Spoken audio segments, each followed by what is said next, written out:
It was the last house at the edge of Blackthorn Forest, a crumbling old estate with ivy creeping up its stone walls and windows that hadn't seen the sun in decades. Blackthorn Manor was a place of whispers.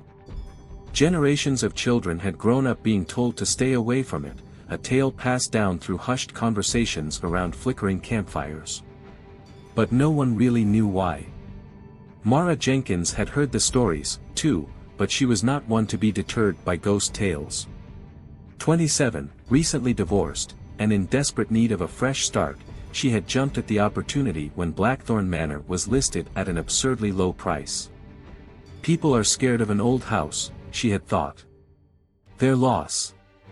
It was mid-October when she first arrived, a cold wind biting at her cheeks as she pulled up the long, overgrown driveway.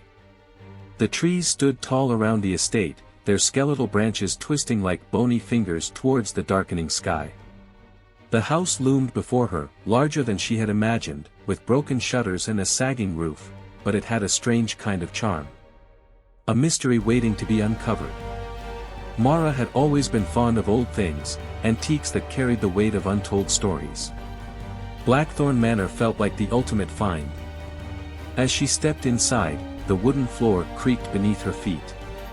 Dust swirled in the faint shafts of light that penetrated through cracked windows. She could hear the house settling, an occasional groan of the walls, the rattle of ancient pipes.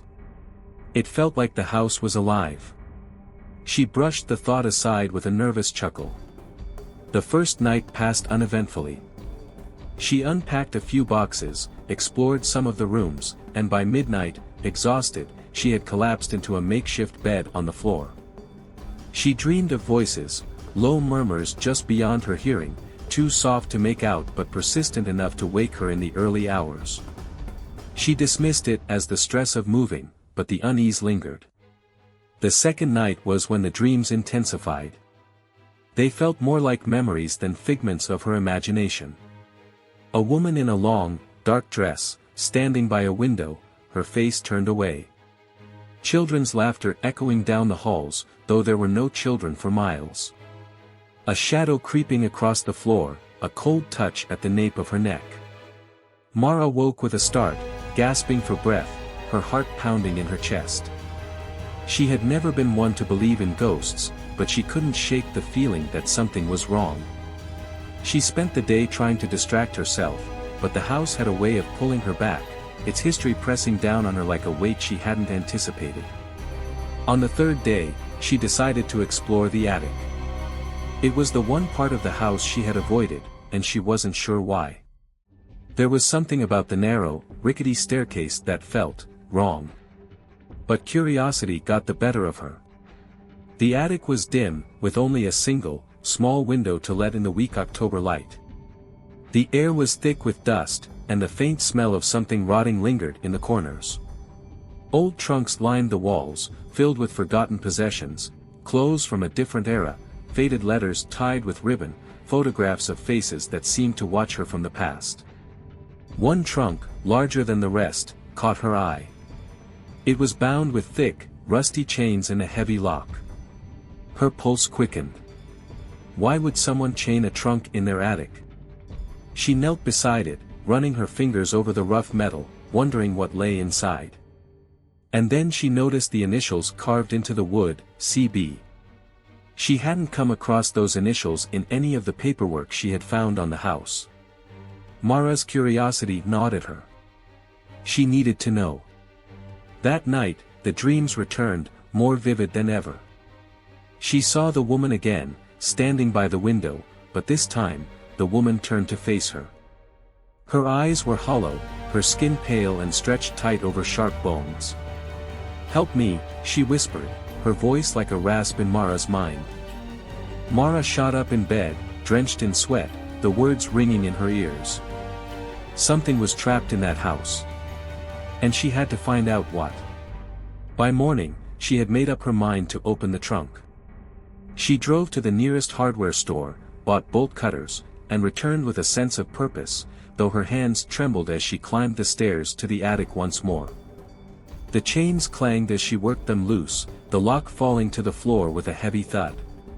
Her breath caught in her throat as she lifted the lid.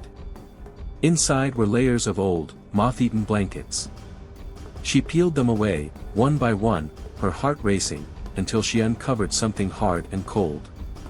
A wooden box, intricately carved, with strange symbols she didn't recognize. The hairs on her arms stood on end as she touched it. Before she could open it, the air in the attic changed. A chill swept through the room, and the light seemed to dim. The house groaned, louder this time, and Mara froze. She wasn't alone. The whispers started again, but this time they weren't distant. They were right behind her, close enough that she could feel the breath on her neck. She spun around, her eyes wide, but the attic was empty. No. Not empty. There was something in the shadows, just beyond her vision, something watching her, waiting. She backed away, her hands trembling as she clutched the box to her chest. She had to leave. Now. She turned to run, but the attic door slammed shut with a deafening bang. The whispers grew louder, more insistent, and the shadow moved, creeping closer, taking shape. It was the woman from her dreams, but twisted, her face contorted in agony, her fingers outstretched. "Help me," the woman whispered again, but her voice was no longer human. It was a growl, something ancient and angry. Mara screamed, fumbling with the box in her hands, desperate to open it, to do something, anything to stop the thing that was closing in on her. Her fingers found the latch, and with a snap, the lid flew open. The room exploded with light. Blinding, burning light that seared her eyes and filled the attic with a deafening roar. The shadow screamed, a horrible, shrill sound that made Mara's skin crawl, and then, it was gone. The attic was silent. The cold was gone. The whispers had stopped. Mara stood there, shaking, her breath coming in ragged gasps, the open box still clutched in her hands. Inside it was a small, glass vial, glowing faintly. The remnants of a spirit, perhaps, or something far worse. She left Blackthorn Manor that night, the box still in her possession. She never went back, but the house stayed with her. In her dreams. In the quiet moments when she was alone. And sometimes, in the dark of night, she could still hear the whispers. The house was waiting. For someone else.